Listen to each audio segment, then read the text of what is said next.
It is Wednesday, May 4th in the NBA, and I'm back with my two best picks of the day. Yo, what's going on, everyone? This is Austin from Calling Our Shot. We got two games on today, both game twos. We got Miami Heat taking on the Philadelphia 76ers, and we have the Dallas Mavericks again on the road taking on the Phoenix Suns. Both of those Mavericks and the Sixers trying to even up the series at 1-1. Now, if you are new to the Calling Our Shot channel, I appreciate you for coming out to the video. If you want to hit that subscribe button down below, we certainly would appreciate it as we grind towards 33,000 subscribers. We got a parlay giveaway coming at that milestone. Now, also drop a like too, and comment below your best bet because I'm curious what you guys like for today's slate of the games. Now, as I promised, we'll be back again at home tomorrow. Finally, we are still on the road. A lot of people had some guesses yesterday where we are. Today, the COS World Tour takes its talents to Savannah, Georgia, but we will be back home in Tampa starting tomorrow, so don't worry about that. Apologies if we have a little bit of a lag for the video, but we'll keep getting after it. We appreciate you guys as always for tuning in. Yesterday, a 1-1 day. Giannis over 49.5 PRAs, goes like 11 for 27 from the field. I think he ends with about 44. And Dylan Brooks under 23.5 PRAs was a winner. And man, boy, was that sweat free as that man gets ejected with 2 minutes in. Hopefully, Gary Payton II is okay. But yeah, we'll take an under. That's the reason you bet some unders. Some fluky things can happen. And that's basically what happened with Dylan Brooks. He goes unders. We'll probably take it again in game 3. Assuming he doesn't get suspended, which you never know with the NBA these days. Now, either way, if you are new to the Calling Our Shot channel, thank you guys again for coming out. If you want to support us a little bit more, consider becoming a COS All-Star. Our All-Stars out there, the real MVPs to the channel. Thank you guys all so much for supporting us. If you want to support us, click the join button on the channel or the link in the description. Costs $2.99 a month. Our newest All-Stars, we got Lee2 Creative. Welcome back. And we got Drew Z3. Thank you guys both for supporting us. Let's waste no more time. Let's hop into the first game on the day. Miami Heat, Philadelphia 76ers. I'm going with this guy. Drum roll, please. Max Strus. I'm taking his under 12.5 points, minus 118 on DraftKings. Now, I know there's a lot of Strus fanboys or fan stands out there, and I think he's a very good player, but I don't like this matchup for him. Now, Sharper Books starters have this at minus 151. So we got a plus expected value bet, which if you bet plus EV bets all the year long, going to be profitable in the long run. And we really like this one. They got this Sharper Books have this at minus 151. In fact, we can get it at minus 118. Sign me up. Now, let's talk about game 1. Played 33 minutes. 5 points on 2 of 8 shooting. I don't expect him to shoot as poorly as he did that game. But we also have to think about this. The guy dealing with the hamstring injury. So we're not kicking a guy when he's down. And while we are taking it under for a guy that's sort of injured, it is something that's going to play into it. Maybe he's not 100% there, and maybe he doesn't play his normal amount of minutes. Who knows? You never know with Eric Spoelstra. Sometimes he plays Duncan Robinson 28 minutes, and then Duncan Robinson plays 0 minutes. That's Eric Spoelstra's game plan. But he still played 33 minutes, only 5 points. Not even coming close to this over-under. And look, when you look at his field goal attempts this season, he's going to be a 3-point specialist. That's basically what he does. 6.5 of his 8.3 field goal attempts have come from the 3-point line this season. So this guy that's not really driving to the rim. He's kind of like Duncan Robinson 2.0, not a guy that's going to shoot a lot of shots in the mid-range, maybe 1.8 of them, or just with his foot on the line. But either way, this guy that's shooting a lot of 3-pointers. And we look at the first matchup, and it's the first round against the Atlanta Hawks. The guy was pretty good. People were making a lot of money on his overs. He hit the over in 3 of 5 games versus the Atlanta Hawks. And why is that? Because the Hawks, much worse defensive team than the Philadelphia 76ers. Philadelphia, for comparison, gave up the second fewest 3-pointers made this season. Atlanta allowed the 23rd fewest or the 8th most. 2 different teams on completely different ends of the spectrum. So we obviously was not a surprise to see him go under in game 1 with only 5 points. While I expect him to shoot better today, still it wouldn't surprise us if he didn't shoot that well. This Philadelphia 76ers team, great defensively, minus DeAndre Jordan. Sorry, he didn't deserve that stray. But we look at it, and that would speak to existence. Max Strus this season versus the Sixers. 5-1. 5 was game 1, obviously. Then 1.9, 11, and 9 points. He's gone under in all 5 games. And really, only one of them he got within, a shot. If he's only going to finish with 9 points, this is a guy that's going to shoot a lot of threes. So the fact that his line is 12.5, he could hit 4 threes and still stay under this line, which is what we like to see. Now, if you look at his career against the Sixers, under in all 8 games. Now, this is a guy that hasn't played a long time in his career, so a lot of these games are more or less recent.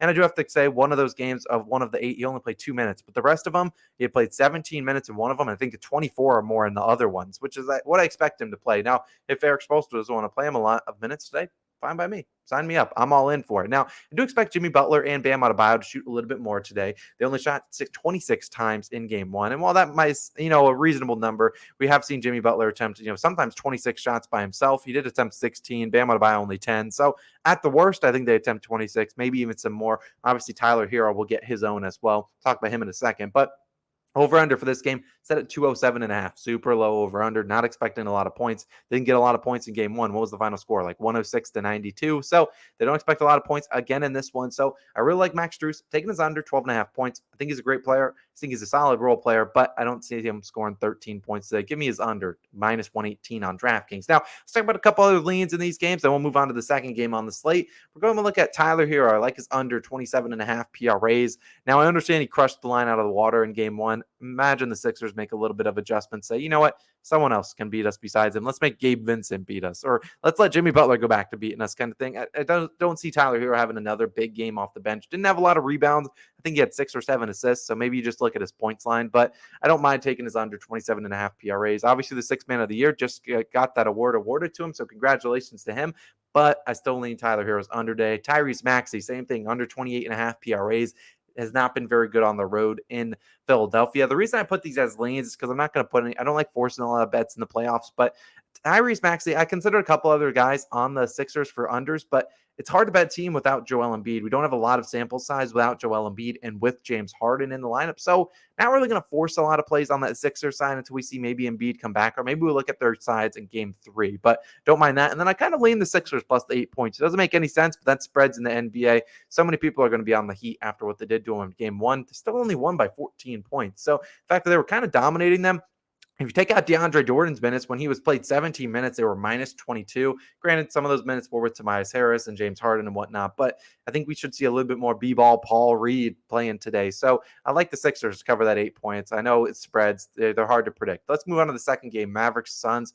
Taking Dwight Powell, taking his under 6.5 points, minus 128 on FanDuel. Got to make a note, Dwight Powell does not have a PRA line on FanDuel, which is awfully suspect. If you're not going to give a guy a PRA line, probably a good indicator that who knows what's going to happen with him. But I still like his under 6.5 points. Now, Dwight Powell, let's talk about him. Sharper Books got this under minus 169, another plus EV bet. So both of our 2 plays plus EV bets. We love to see that. Now in game 1, Dwight Powell, 16 minutes played, 4 points, shot 2 for 3 from the field. Obviously going under in that one. The 3 field goal attempts, love to see that. I would love even less today. Now we know Dwight Powell not really got as much of an offensive game. Basically, all of his layups or all of his points are going to come off layups or alley-oops, basically coming from Luka Doncic.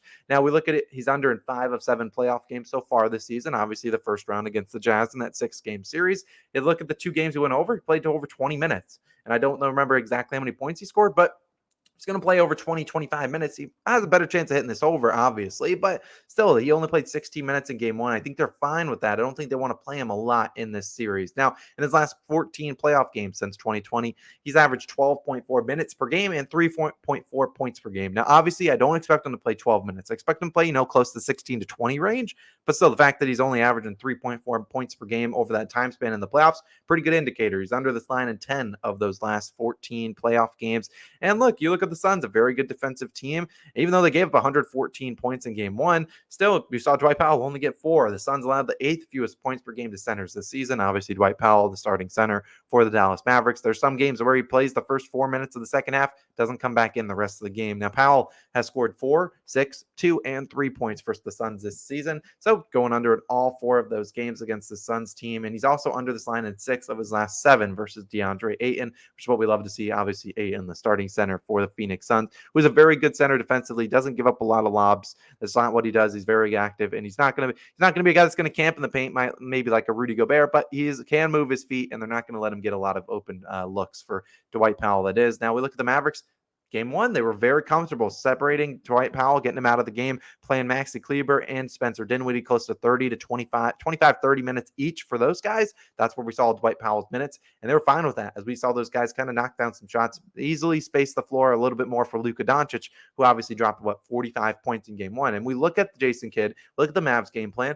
They did very well offensively against a very good Phoenix Suns defense. They scored 114 points. You're just not going to win a lot of playoff games giving up 121. So I expect they tell those guys, the guys that were playing a lot of those minutes, that the starting 4 with obviously Dorian Finney-Smith, Luka Doncic, Jalen Brunson, and obviously those guys, plus Reggie Bullock, and then with Maxi Kleber, and obviously, what's his name? I just even said his name, with Spencer Dinwiddie, they're going to rely on those guys to play more defense. And like I said, they did well offensively. They just got to play better defense. So I don't see Dwight Powell having a big role today, taking his under 6.5 points. Now, if I had to talk about a couple leans, I'll make this quick. Dorian Finney-Smith is going under 12.5 points. You can book that. You can take it to the bank. We obviously saw Drew Holiday. We took his bet. We took his under 19.5 points in game 1. Obviously, he went over. Obviously, we didn't take it in game 2. Naturally, he goes under. That's the nature of Ben's player props. They normally go flip-flop over and under. Now, Jay Crowder over 4.5 rebounds. They get 8 in game 1. Normally a very good rebounder. I don't expect them to put him on Luka Doncic all too much, so should just be camping out in the paint. DeAndre Ayton is not, he's afraid of grabbing rebounds. I saw a lot of people on his rebound prop, like 10.5, 11.5 in game 1. Gave him 1 rebound in the second half. Managed to get up to, I think, 8, but still going under. And then I like the under 216 points. Very similar to how I picked the Sixers plus the 8. Betting spreads and over-unders in the playoffs are very tough. And normally you see one thing happen in game 1. The other thing's going to happen in game 2. The fact that they scored 235 points in game 1, they still keep this over under 216.